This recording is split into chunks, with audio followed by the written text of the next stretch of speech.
I'm now going to call to order the November 26, 2024 hearing committee for the Upper Thames River Conservation Authority at 1:02 p.m. Is there a motion to approve the agenda for committee members? Paul and Mark, please. Discussion. All those in favor? Opposed? That's carried. Are there any declarations of conflict of interest? Anything on the agenda today? Seeing none. We'll now go to the minutes of the previous meeting from August 27th, 2024. Is there a motion to approve those minutes as presented? Sandy? Mark? Discussion on any of those? None. All those in favor? There are no business arising for the minutes, so we will head to application 15324. And we are now going to conduct a hearing under Section 28 of the Conservation Authorities Act, in respect of an application made by 2796539 Ontario Inc., care of Farhad Nouri. Is that correct pronunciation? Yes. Okay, thank you. Of Royal Premier Development. Application number 15324 proposes development within an area regulated by the Upper Thames River Conservation Authority at 1310 Adelaide Street North and 795 Windermere Road in the City of London, Ontario. The authority has adopted regulations under Section 28 of the Conservation Authorities Act, which requires a permit from the authority or maybe otherwise prohibited by the Act.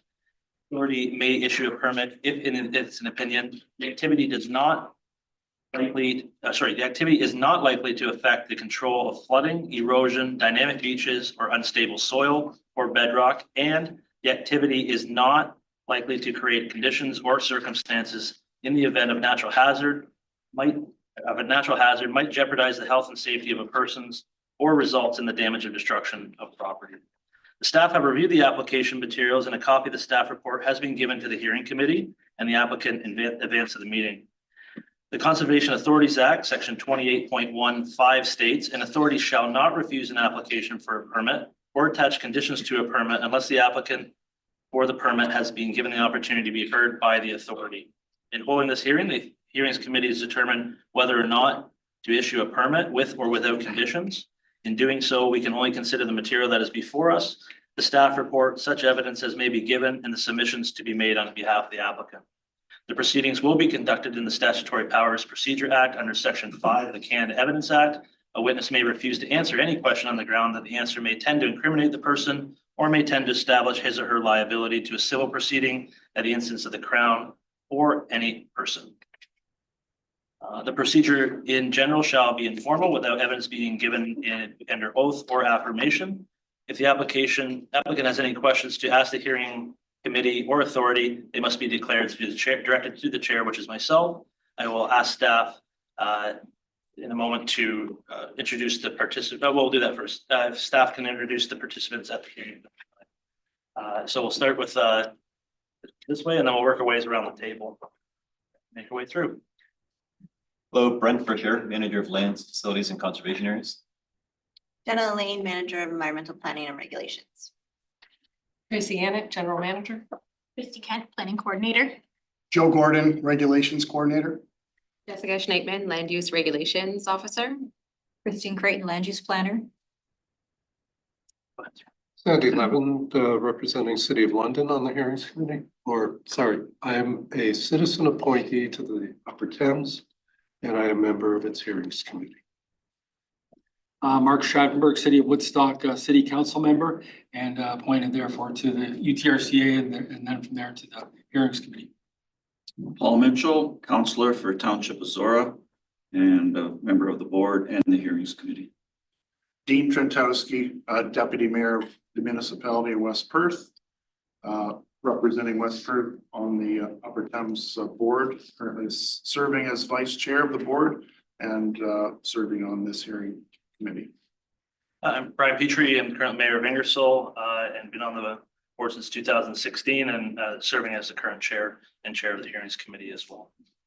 Michelle Vigilante, I'm the Administrative Assistant. I'll be taking the minutes today. And I'm Emily Chandler. I'm the Communications and Marketing Specialist.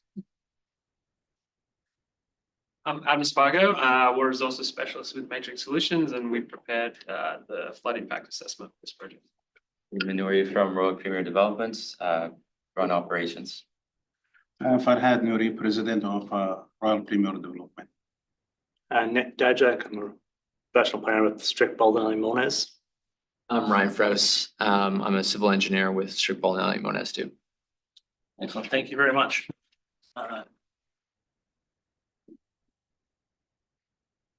So I'm just going to go over the procedures and then we'll have a motion to go in to hear the hearing. First, through this, we'll have a motion. I will again ask the hearing committees if they have any conflict. We will have a roll call of the board and then or the committee. We've already introduced ourselves, and then we'll have staff make a presentation. The applicant will make their presentation. There'll be an opportunity for questions of clarification on both sides. At that point, the committee will have questions of the applicant or of the authority, and then afterwards we will go into deliberations, which is part of the closed session. And then if we can come to a decision today, we'll make one. If not, then we will need more time. But those will all be communicated in any which way, what our intentions are at that time. So with that, I will entertain a motion to sit as a hearing committee to consider application number 153-24 by 279-6539 Ontario Inc. Care of Farhad Nouri of Royal Premier Development to consider development within a riverine flood hazard associated with a river or stream valley and within an area regulated by Upper Thames River Conservation Authority at 1310 Adelaide Street North and 795 Windermere Road in the city of London, Ontario. Is there a mover for that? Sandy and Paul, discussion? All those in favor? That is carried. Thank you very much. At this time, I will now ask the authority to present their report.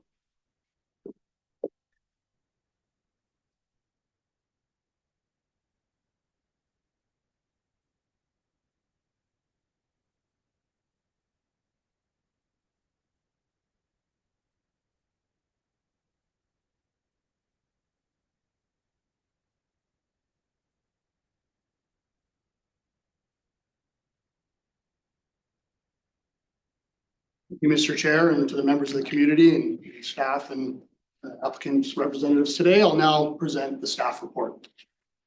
So what you have before you, as mentioned, is a Section 28 application that's been submitted for development activity within the floodway of a riverine flooding hazard regulated by UTRCA. The application is proposing development of two non-residential buildings consisting of a restaurant and commercial retail service uses with surface parking. With a brief file chronology, the file started in 2014 with a prior landowner who was contemplating a redevelopment proposal of the property for limited commercial use with no increase to parking, subject to satisfying the UTRCA's replacement of structures within the floodplain policies. There were prior municipal official plan and zoning bylaw amendments considered for the prior proposal that were deferred to give the applicant an opportunity to address technical aspects of UTRCA's policy requirements. That prior concept and that prior landowner did not advance any of the technical studies and did not bring it forward for any further decisions. But the property was sold in 2020. The current applicant and the landowner here today who pursued the similar redevelopment concept with UTRCA for commercial uses on the property and had started retaining consultants to work through the technical aspects that are required.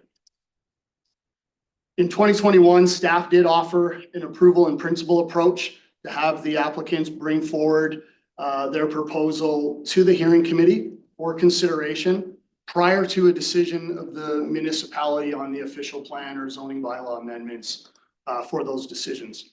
Staff did advise that once the refined study satisfies the interest from a planning and technical perspective, that they would prepare a report and bring it to the hearing committee in advance of those land use decisions by the municipality. That hearing process did not occur. And although the technical aspects were subsequently addressed by the applicant, UTRCA staff consistently expressed concerns from a planning and policy perspective, specifically with regards to intensification of use of the property with the introduction of a new restaurant use, which was not previously considered in the prior development concept. In 2023, UTRCA drafted two letters to the City of London Planning and Development department, identifying the concerns with the proposed development concept and the concerns with the intensification of use of what was being proposed over the existing uses on the subject property, and did recommend that the application be refused. As part of that process, staff did offer alternate land uses that may be considered to be more in line with what the original concept was and may be more in line with the authority's policies. In 2024, the official plan amendment and zoning bylaw amendments for the permitted uses, including the restaurant, were approved by City Council despite the comments from Upper Thames. So the subject properties that we're speaking of are 1310 Adelaide Street North and 795 Windermere Road within the City of London. It's located adjacent to the Stony Brook recreational fields on the corner of Adelaide and Windermere. And you can see on the photo the north branch of the Thames River perimeters around the edges of the property. The property falls entirely within a regulated area under regulations of the Conservation Authorities Act, whereby development is prohibited unless a permit is obtained from the Conservation Authority for that activity. As you can see, it's located within a large valley land system of the upper reaches of the Thames River, and it's fully within regulated floodplain or flood hazards based on the regulatory storm event, which is equivalent to the 1 in 250-year storm. You can see the property is located right on the corner. The majority of the surrounding uses in this area are recreational, open space, environmental lands, which are more in line with floodplain lands due to the restrictions. There are limited buildings and other uses in the area that would have been there pre-existing or prior to any floodplain regulations that are in place today. We also have known evidence that this area is susceptible to flooding under lesser storm events. And there's been a series of photographs and evidence of flooding in this area with events that aren't as extreme as the 1 to 250-year flood. So there were cases where the area needed to be evacuated. Roads were closed due to flooding, overtopping, and damage to properties. So here's an aerial photo of the 1963 flood. There was also flooding in 2008. And again, flooding as early as 2018 that shows the area underwater under those lesser storm events. So when we look at existing conditions, the property previously was home to a vacant residential building on 1310 Adelaide Street and a former Good Life Fitness gym on the 795 Windermere. Both of those buildings were demolished in 2021, as I understand, due to a fire and to also facilitate the future development of the subject property. So the property today is currently vacant. The proposal includes a commercial plaza building with proposed 2 units, a drive-through restaurant with 33 parking spaces. Part of the overall concept that was considered by the City of London through the land use decisions was public benefit to additional parking and a washroom or field house located on the adjacent lands, the adjacent parklands. That part of this proposal is not being considered today. We've considered it as phase 2, but it was part of the overall decisions that influenced the City of London land use decisions. But for the purposes of this application, it's solely looking at the development that's proposed on the applicant's lands that they own. To address the replacement of structures, policies in the floodway, the applicant did retain consultants to go through a flood technical study or an impact assessment study where they are proposing all of the areas in pink to be raised above the flood elevation, and then to incorporate some field drainage, green space drainage around the perimeter of the property to bypass flows as flood mitigation strategies. As I mentioned, there was a flood impact assessment that was done that looked at regional flows from the regulatory storm of the 1 to 250, as well as lesser flows. Within that report, they do acknowledge that the area is a high flood risk area and that the results of what they're proposing, there's no change in the access or egress conditions and is not expected to increase a high flood risk area. So when we look at some figures from the map, here's the case where you can see the subject properties located here. All of the pink or reddish areas are areas that they've identified as high flood risk areas due to flood depths, due to velocities. Through their proposed mitigation, they're in essence creating an island within the middle of a high flood risk area. So the work that's being done is proposed to potentially mitigate damage to the buildings, but it's still isolated and surrounded by high risk flooding. When we speak about access and egress, it is acknowledged that the current property is not accessible during regulatory flow. They do not have safe access under current standards today. They have made efforts to improve those conditions and note that Adelaide Street is accessible by emergency vehicles. But when we look at provincial standards for access, for safe access, it's whether or not people and vehicles can come and go from the property.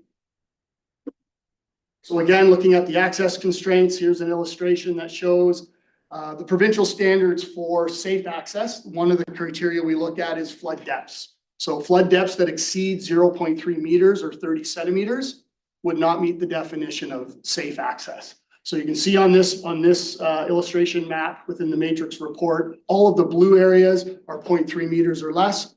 All of the green areas are higher than 0.3 meters, and the red areas are greater than 0.8 meters, which falls back into that high flood risk area from a flood depth perspective. The other criteria we look at is flow or velocity, or how fast the floodwaters are flowing through the lands.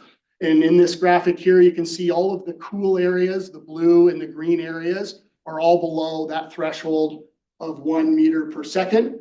But the red or the warm yellow and red areas are areas where the flow is higher or faster than 1 meter per second. So again, demonstrating that there's no safe access during a regulatory storm event or during that 1-250-year event.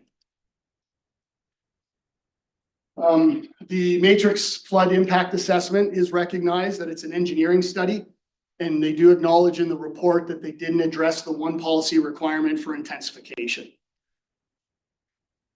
Through the municipal official plan and zoning bylaw process, there was a planning justification report prepared and submitted where they made arguments towards the intensification of use. Within their own submissions, they do recognize that the new uses would have a higher visitor per day.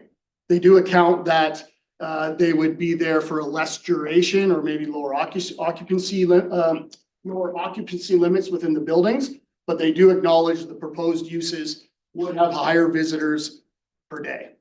They also acknowledge that it would be a higher volume of users. But again, they have their own interpretation of intensification, highlighting that they are recognizing that this proposed use would have higher visitors to the property and higher traffic to the property. So when it comes to how staff have looked at intensification of use, under the provincial policy statement, intensification is defined as development of a property or site or area at higher density than what currently exists.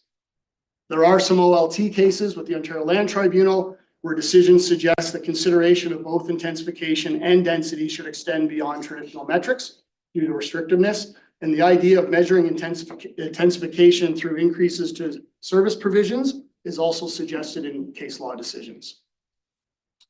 UTRCA staff have previously outlined the criteria of how they would measure intensification. And they identified they would look at gross floor area, hours of operation, and parking requirements. Through those past communications, they've identified the Good Life Fitness gym that was previously on the property was not a full-size standard gym and would not have the same level of intensity as other gyms considered in the area. They also identified concerns with hours of operation, with fast food restaurants typically operating 24 hours a day, 7 days a week, with an increased steady flow of traffic to the site. And again, with the parking requirements is another measure that the prior comments of the authority have made through the planning process. When we look at the parking requirement increase, parking requirements for a restaurant use is more than double that of a previous commercial or recreational established use. So the restaurant that's currently proposed at 458 square meters requires 23 parking spaces, as opposed to a commercial or office use of that same size would only require 9 parking spaces for the area. And then when we look at the restaurant with a drive-through, in addition to those parking requirements, there's also additional room for 12 vehicles to be within the queue or waiting in line as they go through the drive-through. So from a service provision, density is most easily measured in people and jobs per hectare. The proposed uses would provide greater services for both the type and range of uses proposed and accessibility to services to the public. The planning justification report acknowledged that these uses would have higher activity and higher traffic to these properties. And then we're suggesting that traditional metrics suggest that there is greater intensity of use proposed on the subject lands as measured by the increased parking requirements and the increased visitor traffic anticipated. One of the requirements for being considered under the replacement of existing structures policy is that the new development should not intensify the existing use. Based on what we've reviewed, staff are of the opinion that what is being proposed is an intensification of the property as a whole, and therefore has not met one of the requirements of UTRCA policy. So if all of the requirements cannot be met, then we need to look at other policy considerations for what this proposed development is presenting. I did want to note that replacement structures in the floodway policies were not intended to support increased commercial development or intensification of existing uses as a property as a whole within the floodway. Typically, these policies are put in place to allow existing structures that were located in the floodway prior to today's prohibitive policies an opportunity to continue to maintain that use or a use of a lesser risk, and for any hardships that may be experienced for damage to those buildings caused by other forces than flooding and erosion. So those policies were simply there to maintain existing uses and allow them to continue to reside where they were before the current floodway policies are in place. Some other factors to look at is that the current development proposal represents a significant departure from the original concept that was looked at in 2014. So the original proposal looked at a commercial use solely on the 1310 Adelaide Street North, with commercial and office uses with limited parking. The 795 Windermere Road property was presented as being transferred to additional park space to the City of London, which was considered a public benefit in consideration. What we have now is a proposal that has 2 commercial units on the 1310 Adelaide property, drive-through restaurant on the 795 Windermere Road property, with the additional parking and public benefit proposed to work with the City of London on the neighboring property, on the neighboring parkland property. One of the other complicating factors is through this process, City of London Council, as most are aware, have already approved the official plan and the zoning bylaw amendment to allow the permitted use of a restaurant on the property, despite the comments that were submitted by the Conservation Authority. So through that process, UTRCA staff did identify concerns with intensification of use and recommended that it be refused. They also provided an alternative recommendation for consideration of the applicant to look at alternative uses in line with commercial and office uses that were originally contemplated. But as we know, the City of London Council carried that motion to permit the restaurant use on the property from the municipal land use perspective. Some other complicating factors is the parkland surrounding the subject lands is owned by Upper Thames River Conservation Authority. It is under management agreement with the City of London that uses it for municipal parkland, but the land is owned by Upper Thames. And several components of the development in relation to the overall concept. We do have some existing historical tennis courts that are encroachment on the Upper Thames Authority's property that needs to be addressed. The proposal has a preferred outlet for their flood mitigation channel around the property that requires construction across the property owned by Upper Thames. We do note that the applicants do have an alternative solution, but this is what's been presented as the preferred approach, as well as the public benefit considerations that were previously considered by the city are all constructed on lands owned by Upper Thames and managed by the City of London.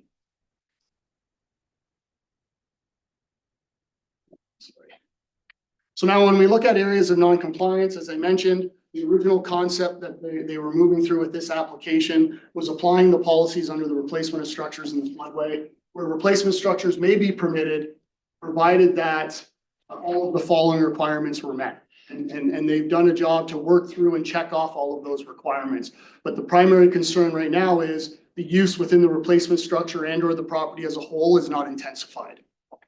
The other component on here is this is a policy that requires approval of the hearing committee. So this isn't a policy in which staff could be issued permits for. Any consideration of development under this policy would be subject to the final approval of the hearing committee. So as I mentioned earlier, if they're not able to satisfy all the requirements of the replacement structure policies, then we have to look at other applicable policies that would apply.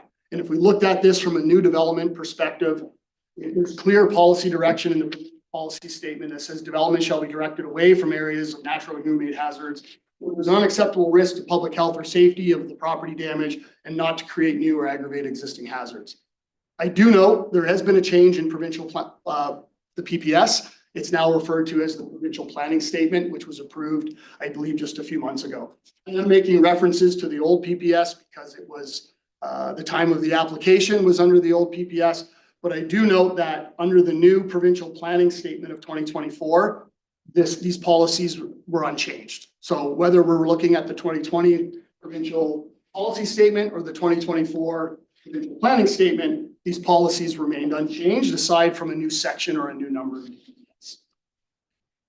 So the other components we look at is it's very clear policy direction in the provincial planning statement that says development and site alteration shall not be permitted within areas that would be rendered inaccessible to people and vehicles during times of flooding hazards, unless it's been demonstrated that the site has safe access. It also notes that development and site alterations shall not be permitted within a floodway, regardless whether there's an area of inundation that contains high points of land not subject to flooding. I do acknowledge that there's other policies within the PPS that speak to areas where minor development may be considered within hazards, subject to meeting floodproofing standards and access requirements. But I do highlight that those policies are specifically further to the policy above. So it does say further to policy 3.1.6 and except as prohibited within policy 3.2, 1.2, which were the policies I just spoke to. But the first point is further to policy 3.16. When we go up one policy, these policies are only applicable where a two-zone concept is applied for floodplain management, which in this case, this is not an area within a special policy area within the City of London, and a one-zone concept is applied. So this policy would not be applicable under the current proposal. Then we look at UTRCA policies for floodway, and they are in line and mirroring those policies of what the PPS state. So development and site alterations are generally prohibited within the floodway of any water course, regardless of whether there is an area of inundation that contains high points of land, and also that vehicular and pedestrian access must be dry. For green flood hazard policies, again, stating new development is generally not permitted within the floodway of any water course. So what we have come to the conclusion of going through our assessment is that those are areas of non-compliance that the proposal has not satisfied. This slide here is again just to remind the committee that under the Conservation Authorities Act, you can consider issuing a permit if in your opinion the activity is not likely to affect the control of flooding, or that the activity is not likely to create conditions or circumstances that in the event of a natural hazard might jeopardize the health or safety of persons or result in the damage or destruction of property. So the staff conclusion is that the development is an intensification of the property as a whole, which is contrary to our replacement structure policies and therefore should be considered under new development policies. When we look at new development, development is located within a high-risk floodway that would be rendered inaccessible to people and vehicles, safe access during times of flooding hazards, contrary to our own policies and the PPS policies. Development is located within a high-risk floodway that results in an area of inundation that contains high points of land not subject to flooding. Again, contrary to our own policies and the PPS policies. The development includes activities that rely upon lands owned by Upper Thames and managed through the City of London under agreements through the floodplain acquisition program. UTRCA land management staff do not support such proposed activities upon its lands for the purposes of facilitating private development on abutting properties. We also note again that the prior City of London official plan and zoning bylaw amendments that established the uses under their bylaws was not supported by Upper Thames. So finally, as a result of those conclusions, we're of the opinion that the development activity will likely create conditions, circumstances that in the event of a natural hazard might jeopardize the health or safety of persons or result in damage or destruction of properties. Therefore, staff is not in a position to support the issuance of the permit under section 28.1 of the Conservation Authorities Act. So our recommendation is that the application number 15324 for proposed development activity within a riverine flooding hazard regulated by UTRCA at 1310 Adelaide Street North and 795 Windermere Road, City of London, be refused. And we are suggesting that you can rely upon those 5 points previously spoke to as the reasons for your decision. I do want to note that we've had discussions with the applicant and their consultants in terms of staging as to when drawings and specifications can be finalized. And this was a case of kind of the chicken before the egg, that they felt they would need to get to site plan control, hire consultants before they can go through their RFP processes, before they can finalize some of the minor details on some of the drawings they've submitted to date. So I did want to recognize that if after today's session, if the hearing committee's opinion differs from what's presented by staff, there are still several outstanding issues that need to be considered or could be considered as conditions. So we need final submission of complete building design drawings, detailed sedimentation erosion control plans, final stormwater management, construction management, and compensation plans, as well as the authority will need to make a decision as to where it lands in terms of proposed development on lands of its ownership. And any further works that may happen on the neighboring parkland property that's owned by Upper Thames will require submission of a subsequent complete Section 28 application for that proposed development activity.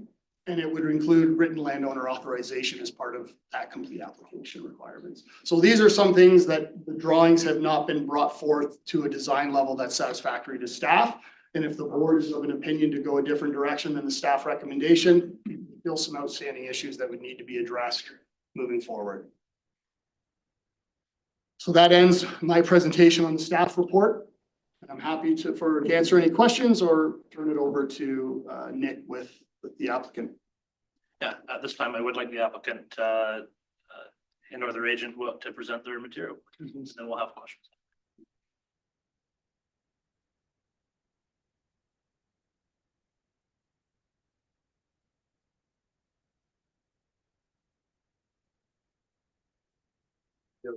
Slides.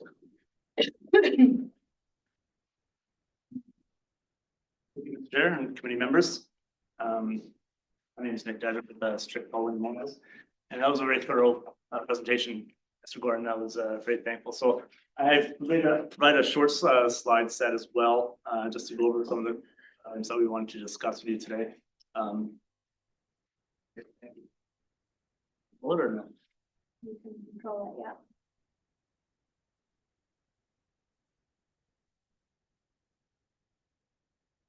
Perfect. So some of those land uses that Mr. Gordon had mentioned, just want to point out some of those other existing structures that are within the floodplain as well. There's some single detached dwellings that are further west of the site and north of Windermere. We have the Waltzing Weasel, it's a restaurant and pub that's in operation, as well as the Tin Cup Golf Range Mini, and as well as some other accessory buildings as well. Just to put in some context, that this is a developed area, has been kind of disturbed, and this is an application that is for a replacement structure.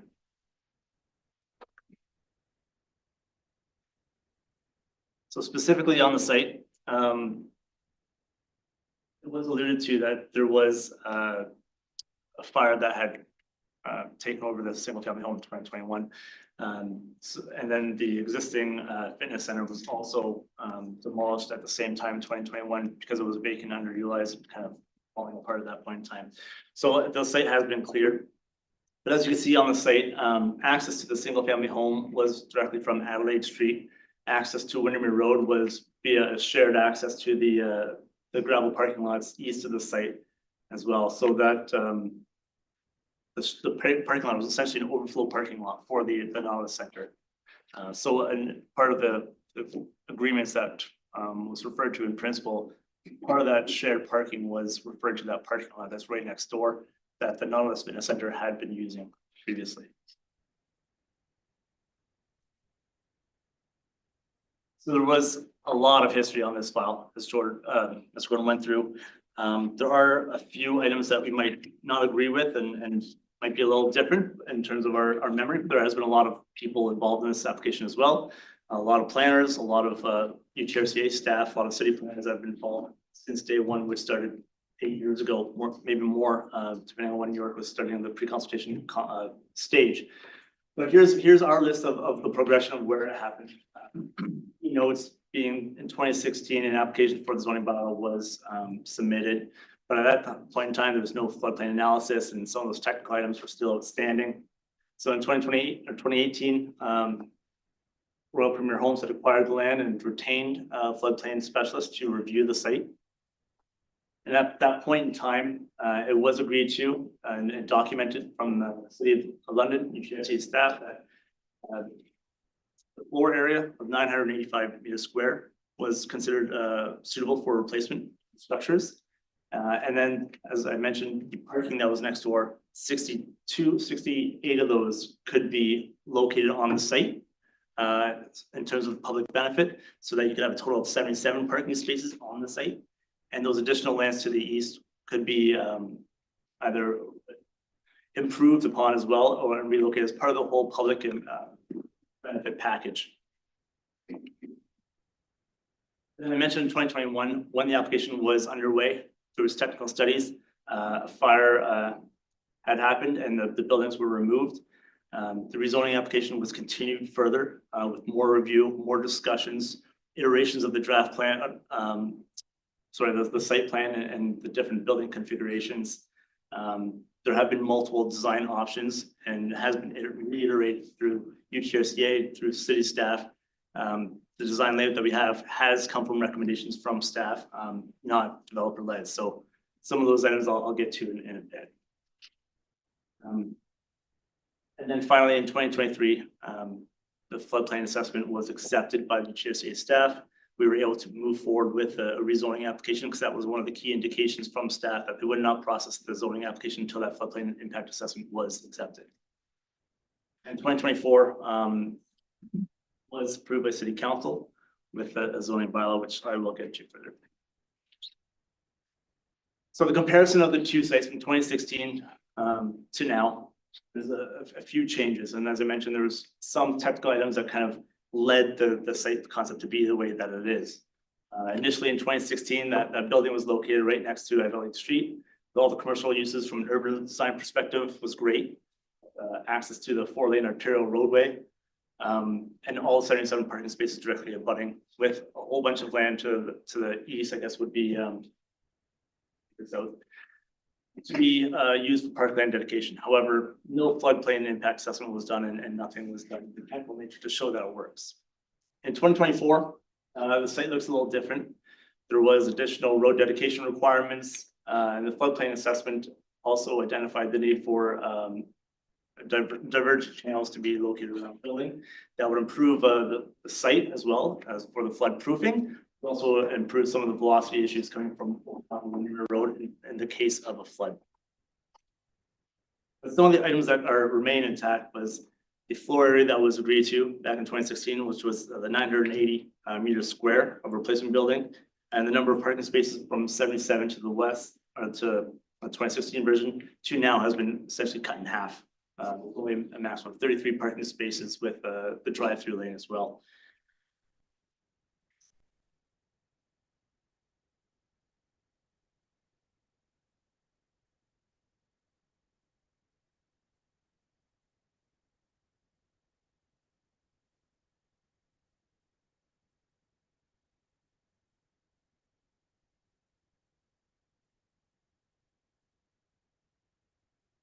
So from a planning perspective, the application was brought forward to City Council. 2023 was the latest version of that bylaw amendment that was brought to City Council in January of 2024 and ultimately approved in February. It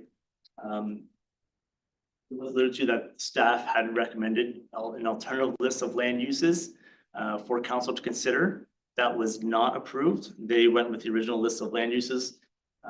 For a number of reasons, and there are some planning rationale behind that. First off, it's located in the settlement area of city. It's considered an infill kind of type situation. The built-up area, access to a 4-lane arterial roadway. It makes sense to have commercial uses at this corridor. It makes use of available municipal servicing, as encouraged to replace that residential dwelling with a commercial use. And as it was mentioned, the policy statement does support the application. As long as it's considered a site alteration can be permitted as long as there's no or a minor impact to public safety. And there are some floodproofing requirements and access is improved upon in that situation in accordance with provincial policies. And then no new hazards were created or aggravated, and environmental impacts were not created. So at the time, through the zoning application, it was considered that this application, this development proposal was consistent with the ES that was presented by staff, that in general, the application was recommended for approval. It was just the permitted uses that was discussed, and they didn't agree upon the one land use in terms of the drive-through.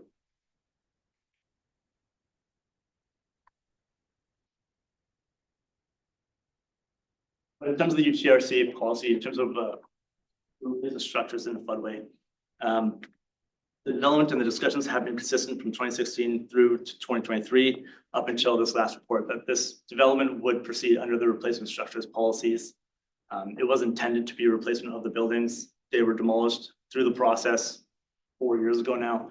And it has been our opinion that this development would check box all of those requirements under this policy.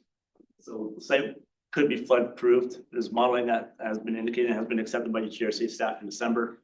The development would meet that initial criteria that the replacement structures were no less than 985 square meters. There would be no flood risk that would be created or due to the development. Now, again, that was identified in the flood impact assessment.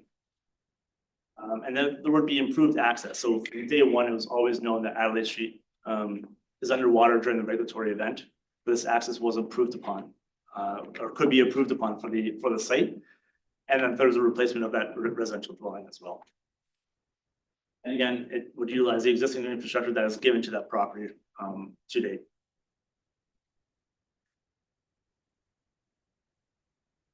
So in terms of intensification, there has been quite a few back and forth discussions with staff to identify what that intensification means.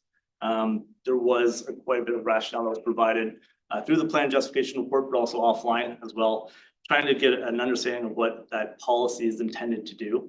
And as mentioned, there's no metrics in the UTRCA policy that would identify X number of parking spaces could be allowed. The issue is we're replacing a residential dwelling that has 2 parking spaces and no real intensity. So replacing that with a commercial use is automatically an intensification of a site. So what is that metric that says what's permitted and what's allowed? Well, since 2016, we've been given the 2 metrics that were given: ground floor area, 980 square meters, and number of parking spaces. So that's what's been consistent since day one. But in terms of, and that's what these points on the left kind of go through, the metrics that were given. And that's what the city council had approved as well. I mean, when we went to city council, there was a disagreement in the number of uses. However, city council had approved a site-specific zone that limits the intensity. So that limit was to have a maximum of 33 parking spaces, a maximum of 976 square meters, and only 3 commercial units would be permitted on that site. So those are in fact limiting the intensity of the site. And in terms of parking, each land use has a different set of criteria or different level of parking required for those uses. If we had one use that considered the entire site, so it was a higher use that had required a higher number of parking spaces, obviously that would be intensifying the site. Here's a mix of uses with a maximum number of 33 uses that are 33 parking spaces that is kind of capped. We can't increase that intensification of the site, no more than what council has approved. Regardless, in terms of our opinion of the policy of increasing the intensity is the level of risk. You can't be increasing the level of risk that's would intensify the site. In our opinion, removing the residential use to a commercial use is a reduction of risk. There are no habitable spaces on the site. It would be used for commercial purposes. Yes, there would be more visitors to the site, but in shorter periods of time. Perhaps commercial uses could be run 24 hours, but that's not likely the case in all situations. We can't control hours of operation. Again, we have floodplain impact modeling that shows us that we are actually increasing the suitability of the site, no increase in risk with the mitigation that can be done on site.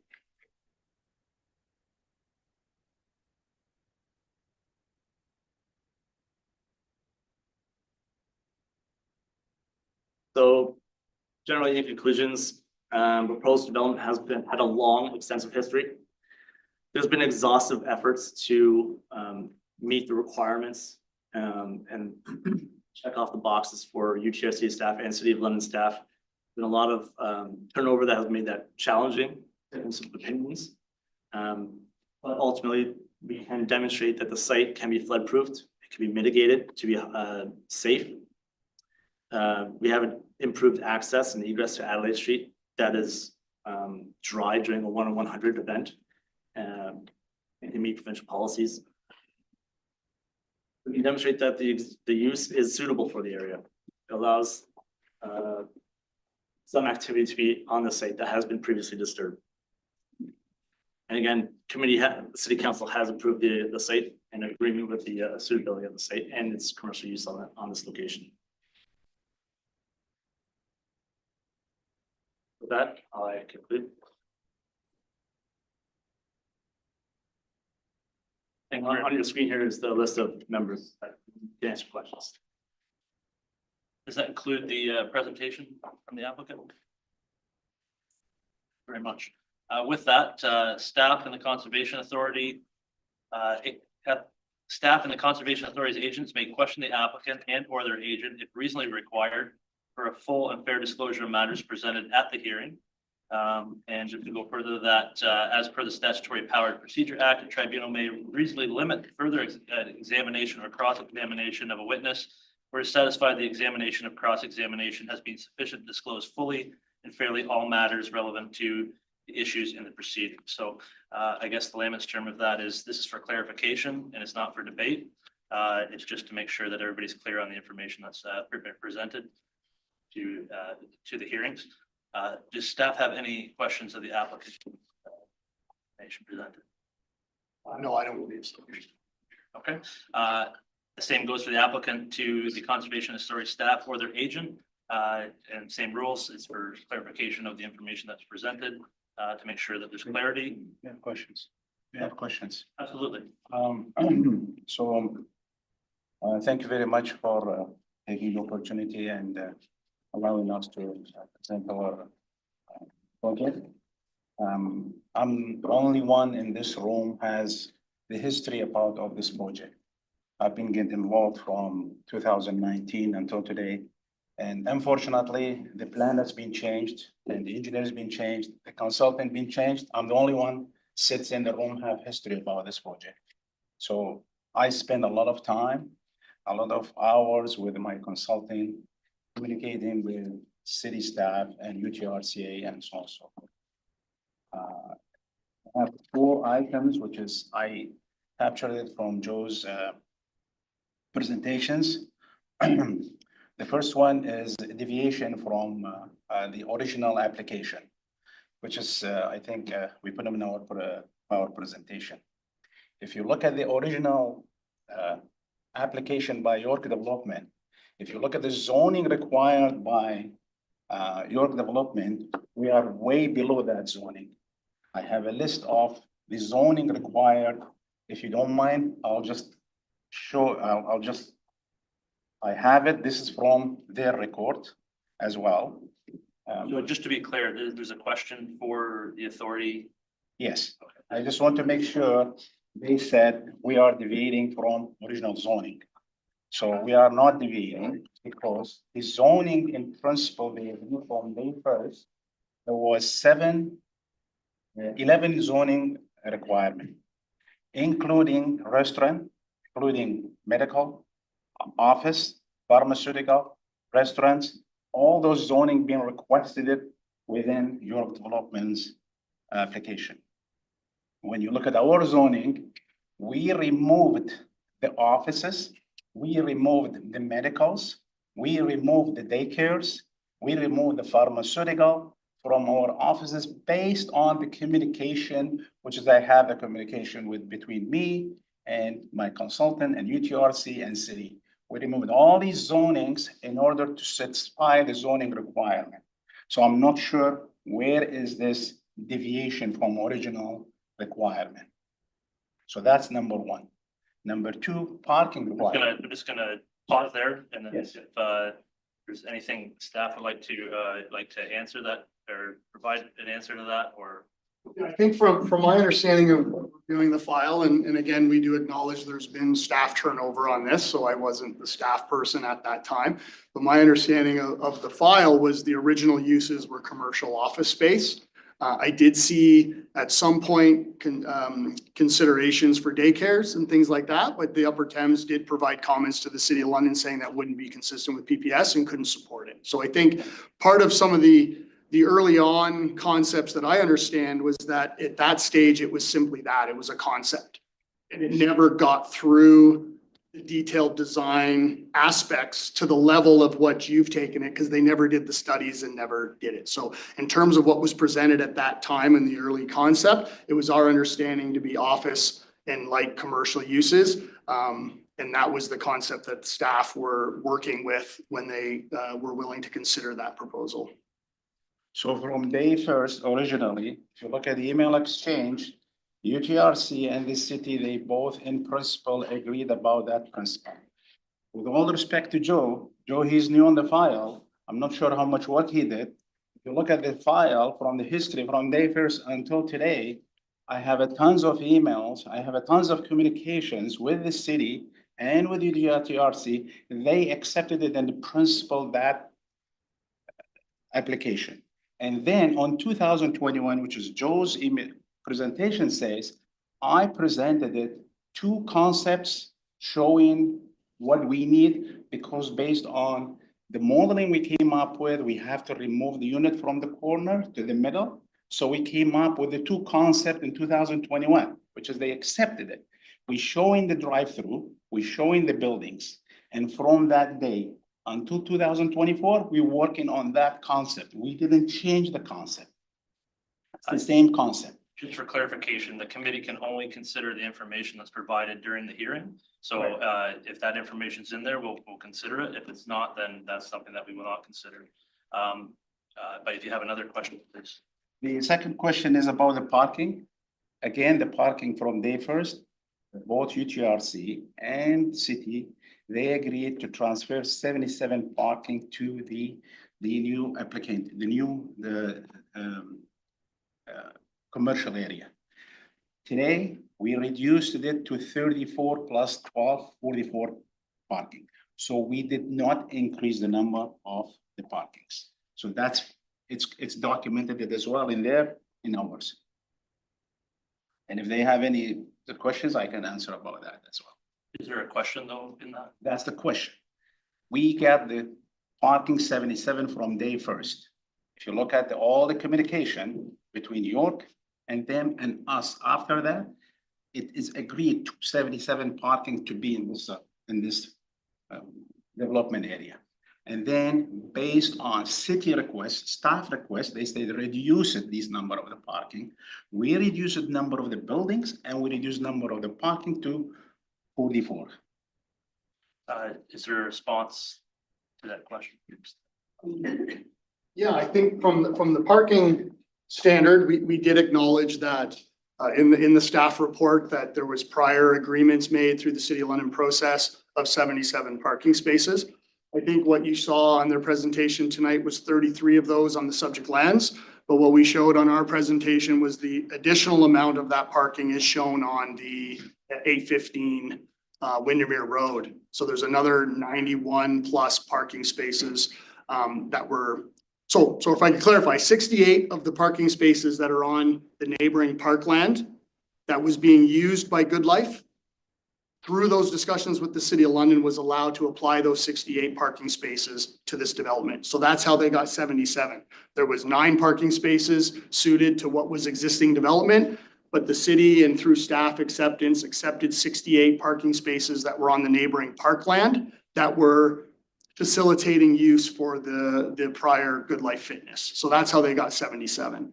On the current proposal, we have 33 on the subject lands, but there's another 91 plus parking spaces that are proposed to remain in the parkland component. So when you combine those, there's larger parking requirements than what was previously proposed. And I think the one argument in terms of intensification was that the restaurant use through municipal zoning requires more parking spaces than what the previous commercial office spaces would have been looking at for the same size of the building. I can answer that as well. If you look at the history of the file, it's the same number of the parking requests from May 1st. We have requested it, or your development requested 66 plus 7 plus 9, that's a 77 park. So basically, that's not being changed. Through previous application, which is going to be also restaurant there. If you look at their application, there is a restaurant there as well. So basically the calculation they did based on the restaurant, based on whatever they proposed at office, medical, pharmaceutical, they come up with that number. That number is there from day first. It's not changed. So as far as the parking. The other one, safe access. I think Nick, he clearly show you guys that from design perspective, from day first, we came up with, which is UTRCA. I have also emails, they accepted it, those designs. We improved the situations from the current to today's design. So our design is for 100 years based on matrix model. It will be improved the south access from any line. That's number one. Number two, the site is also, I was involved with UTRC, with fire department from the city, with all the staff from the city. We were discussing how can we make this site safe? What is the consequences in case of emergency? Fire department was there. They asked this question, UTRC staff. And the UTRC staff, they respond to that question. They said, in case of the fire in case of the flooding, they can access the emergency cars that have access to this site in and out. And that's our modeling showing that. So I'm not sure why their presentation says not safe access.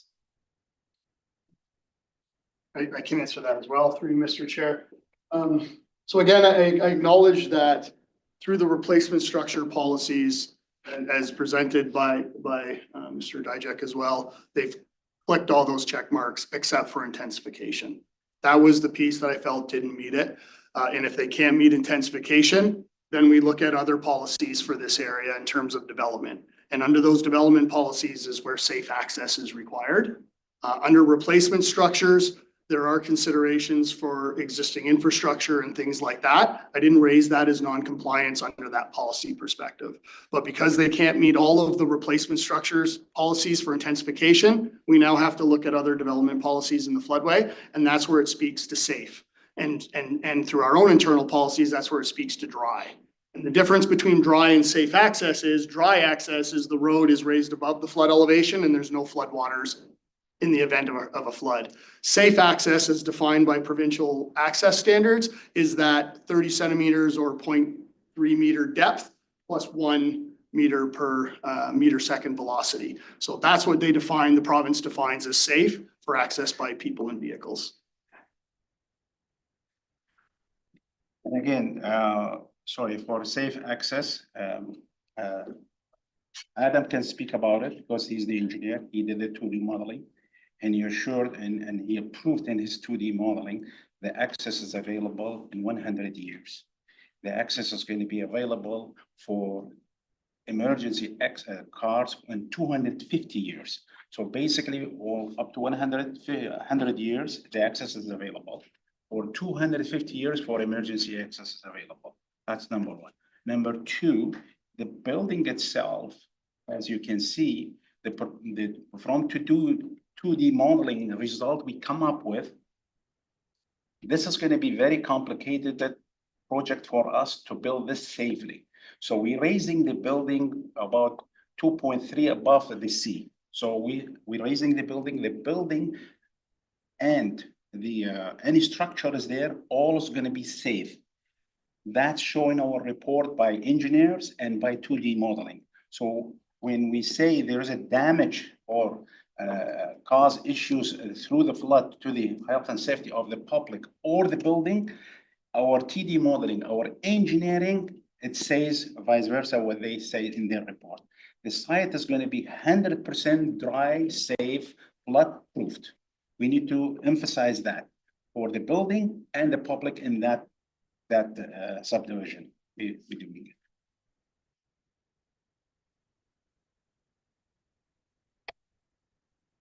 I think that's it. That's all I have. I appreciate your time. Thank you very much. So that turns it over to the committee for both questions of staff and the applicant. And I will open up the floor to the committee members. Any questions? Andy, please. Couple of questions. I think, Joe, in your presentation, you showed figure 19 from Matrix, which was in our package. You may be able to show it on the screen. I'm pretty sure it was the same one. Let me make sure. It was the preferred alternative maximum flow depth for the regulatory flood event, 1250 CMS. Showing the maximum flood depths in meters. Yeah, that's figure 19, you're right. Yeah, and I guess it's similar to that one, or if there was another one. That one? Yeah, it's the one on the left. I, understanding this correctly, that between Adelaide Street and the proposed development, there's more than 0.8 meters of water at maximum flow depth during the regulatory flood. Yeah, just to clarify that the driveway itself, so there'll be a driveway crossing that that crosses above the elevation of the regulatory flood event. Yeah, the way we model our 2D model is we include that as a culvert crossing, so it doesn't show up on the plan. But there is where that red section is between Adelaide Street and then the flood proof. There'll be a flood proofed driveway entrance. That'll be. I see. Okay. Help me, maybe staff. The regulatory flood event for London is the 1937 flood. And this property is in the floodway. There is no, if I understood your presentation, there is no flood fringe here. This is one zone. Correct. There is no two-zone floodplain management here, so it's considered as a one zone where the entire area is floodway. And that is for the regulatory event or for a 100-year event? For the regulatory event, so under the Conservation Authorities Act regulations, the flood standard we use to consider is the 1937, which is equivalent to the 1 in 250 year. Now, help me to understand a little bit the figures used are 1250 CMS. So for a layperson, what does that mean? Or 850 CMS? Maybe I need the engineer. Yeah, so the 1250 CMS is the regulatory flow that's used in the 2D model. So that's 1250 cubic meters per second. And so that's the peak flow that we run through the model. That's why we represent it here. The reason why we looked, the reason why in the report we differentiate between an 850 CMS flow, cubic meters per second, is because of the site dynamics here through floodplain. We wanted to look at a lower flow where water is moving through the property as opposed to across Adelaide Street. So that's why we present two flow events in this report. But the 1250 CMS is the regulatory event, the 1 in 250 year storm event. So that's flow velocity? No, it's It's the peak flow, the flow rate. So there's 1,250 cubic meters per second flow in the river at that point. And so that doesn't really speak per se to the depth of water. No, that's just the event we model. That we run, that's the amount of water we put through the model in order to determine what the flood depth and then the flow velocity are. If you wanted, Well, I was just gonna add to, just to clarify, because the original question was what the difference was with the 850 and then the 1250. And the regulatory that add a model with the 1250 is the UTRCA's 1 and 250, and then the 850 just kind of adds that we all acknowledge that Windermere, which was the current access for the original site for the Good Life, would flood more often. By adding the Adelaide, now you've increased the safe access off the site up to that 850 event, which is the 1 in 100. It's around about that, yeah. Yeah. And then, yeah. So also, then it doesn't necessarily. The other element is also time period of inundation. So that's not in a 2D model, or I didn't see it anywhere, so doesn't that make a difference? Are you referring to something I've referenced in the report, in terms of time period of inundation? Well, it's not in the report. That's really my kind of question, is that you've explained 1250 and the 850, what it all means. And then your models the depth. What I don't get out of that is how long is the water there for? And at what point you're saying, how long does it take to flood, basically? Like, Well, two pieces, yeah. One, how long does it take to flood? And secondly, how long does it stay at a depth? And of course, you don't know based on the weather event. But I mean, I don't get that in any of the information. And maybe the question is, the staff, is that relevant to this at all? just Let me procedurally start with wise, too, staff. we can only consider the information that was. Yeah, presented. okay, So I yeah. don't think it's appropriate to ask for this point Fair for enough. additional information. It's Fair not enough. part of the report. Yep, no. But that's fine. what we could ask for is that information within the reports anywhere? Through you, Mr. Chair, I think that may be difficult to determine depending on how and when the storm of that nature applies to the general area. It's not included anywhere in the on either side's information at this point. Thank you. Further questions, Sandy? Two more questions, Mr. Chair. I know our replacement policy talks about not exceeding the total footprint of area of original structure as existed on April 25th, 2000. What's so important about April 25th, 2000? It's 25 years ago.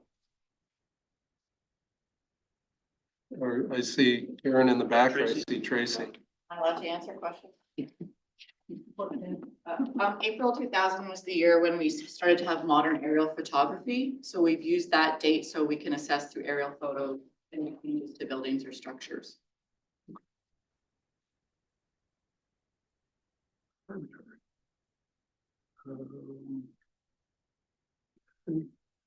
My question, Mr. Chair, is in considering this, actually two things, sorry. I think staff have made it clear that the 815 Windermere Road property belongs to the authority. Is that correct? It's under the ownership of the authority, but managed by the City of London under an agreement. So the City of London uses it for park space, municipal park space. So the potential drainage channel that would cross that property, noting that the report also says there's alternatives, would require approval, probably of this hearing committee. And it would probably then also require additional drawings and approvals from staff, because the drawings don't show where it outlets. Would that be correct? Yes. Yeah, the final question I have, Mr. Chair, is both the presentations cross back and forth between our policies and provincial planning statement. Provincial planning statement is, it implements the PPS, the Planning Act. It has, I assume, priority, if I can call it that, over our policies. Our policies have to be consistent with the provincial planning statement. But it's ultimately the provincial planning statement that speaks in these matters, is it not? Through you, Mr. Chair, I think, and you're correct, the provincial planning statement is enacted under the Planning Act, but it establishes the provincial objectives and the provincial natural hazard management policies for the province. And our Conservation Authorities Act regulations are to mirror and be in line with the provincial direction. There were case law decisions through the Gilmore case, for anyone who's familiar with that did acknowledge that the PPS can and should influence Conservation Authorities Act decisions. So it is an upper governing policy document that we try to ensure that our policies are in line with. The reason I raise that, Mr. Chair, is when I look at the provincial planning statement 2024, and it's been addressed, I think, both by staff and the applicant in both their presentations and in writing. When I read 5.23D, it says a floodway, development and site alteration shall not be permitted within a floodway, regardless of whether the area of inundation contains high points of land not subject to flooding. Do I understand the proposal is to raise the subject property such that it contains high points of land not subject to flooding? I see staff. Sorry, yes, and I think it's illustrated by the graphic that's on the screen now as well. Okay. And then I also read, and again, it's reflected in both the staff report and the proponent's report, that there's another part of the policy that talks about times where development and site alteration are carried out in according with flood proofing standards, et cetera, and no adverse environmental impacts and no new hazards as was listed. But it does, the first line says, further to policy 5.27, which deals with two-zone concept, and except as prohibited in policies 5.2.3, which is the one about area of inundation and high points of land. So those need to be read together in completion, I take it, to be able to fully understand what the province wants. Correct. I would say the full policy statement needs to be read jointly. And But where you're leading is correct interpretation. And you had pointed out that in your presentation. Okay. Thank you, Mr. Chair. Thank you. Paul? Yeah, my question is to staff, and has to do with page 33 of the material we were given, is known as attachment number 7, titled Upper Thames Comments regarding revised application. And on page 33, there's a chart that's 2 lists. One is requested by applicant, and the other is permissible. Clarification. I don't know if you're reading a different 33. This is one that we have, but it's a stage storage analysis. Could you clarify which one?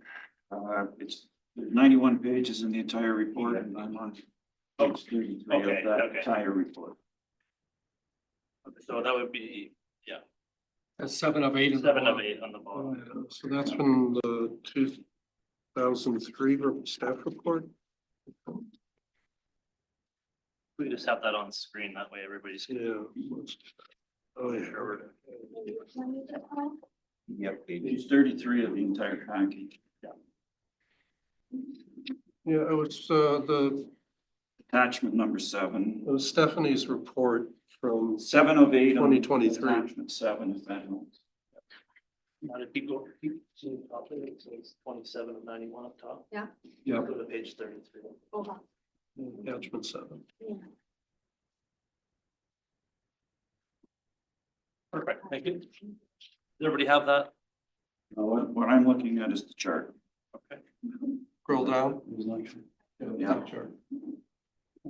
So my question is this chart still applied today with what's requested by applicant and what's permissible by the Upper Thames? The document was prepared, as I said, December the 8th, so almost a whole year ago. Has there been any changes to those two lists in the last year? Is that a clear question? I guess what I could say is these were the comments of staff for submission through the City of London official plan application process. There's been no changes since that letter. So those are still the options to the applicant as of today. Okay, thank you. That's my only question, Mr. Chairman. Further questions? I have a couple. The ownership of the parcels, they're together or they're separate parcels at this time? It's a two parcel, but it's owned by one company. Okay.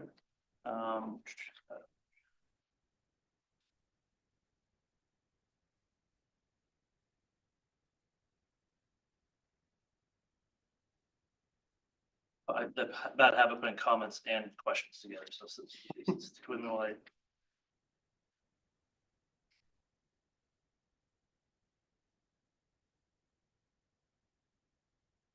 Question around the 33 parking spots that's on the two properties right now does not meet the requirements of what's needed for the proposed development according to the city's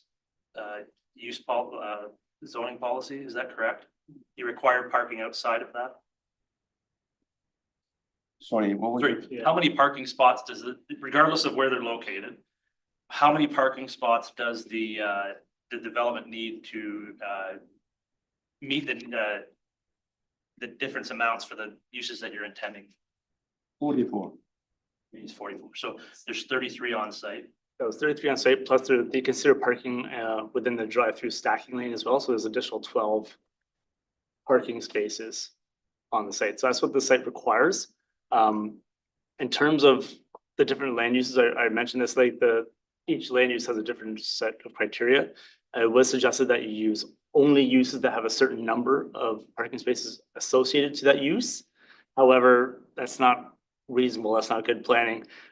So the number of parking spaces that was capped was 33.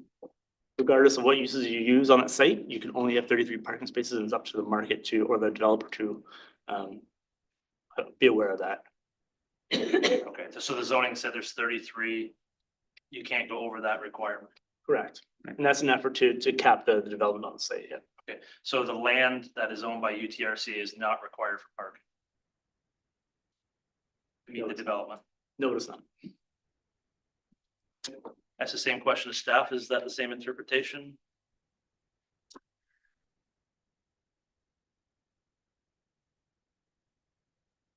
Phase 1. I think if I may, I think that the question relates to municipal zoning, so I'm not sure if staff or would have any information to dispute what was presented. Okay.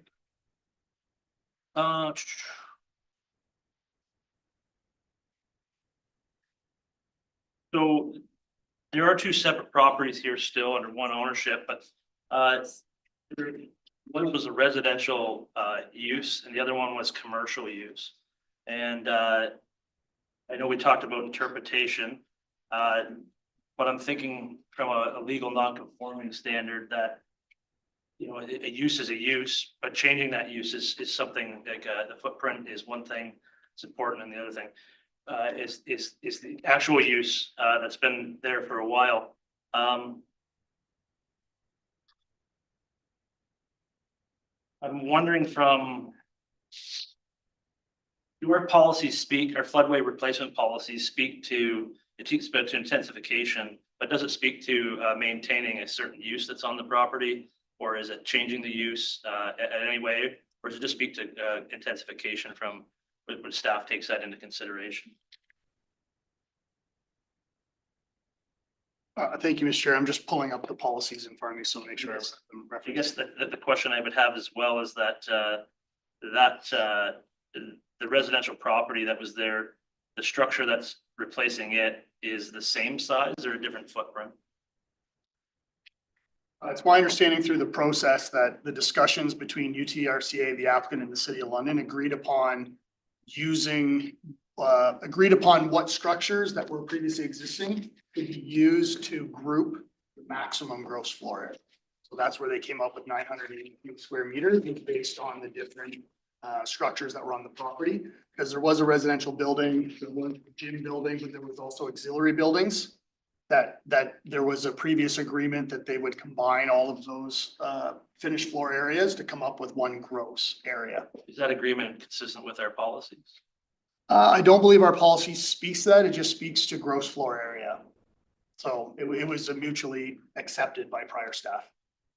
Thank you. I have a question on, again, can we bring up the figure 19 again, please?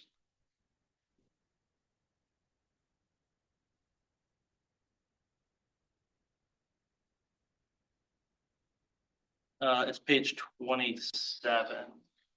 No, sorry, I don't know which one it is on there, but it's 27 of the applicant's submission.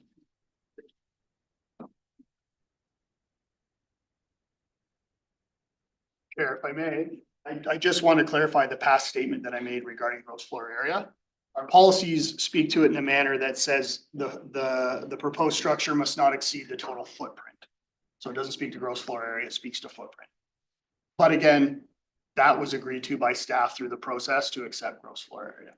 I just wanted to clarify. Yeah, so when we get to figure 19, again, it's just showing the modeling of, there was a statement made that it doesn't show, there's no culverts there that would provide access there. Were those culverts and the design of those included in the modeling to consider does it change the results of any of this? No, they're included in the modeling, and so these results reflect those culverts in place. Okay, thank you. Sorry, I missed the what? Well, it's fine, we're okay now. It's a question I didn't think it was gonna be easy to answer, but it was, so. Yeah, that's perfect, thank you for that.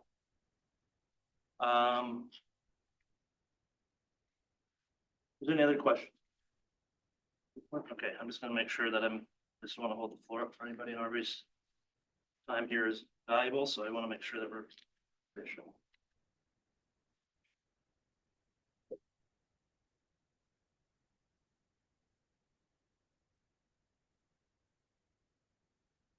Okay, and I think I am done on questions around that. So any other questions from the committee at this time? Seeing none. Sure, or sorry. Thank you. The attachment 11 of our package. Page one of 3, there isn't the additional that I saw. Is it relevant to our discussion? Because I think what I'm wondering about is, does it impact our property at all? Because it deals with the alternative dealing with stormwater as opposed to a channel. So it's a schematic of where pipes are.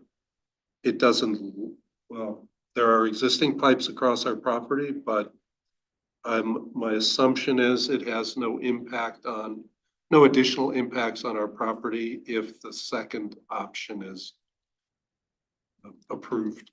If I may through you, Mr. Chair.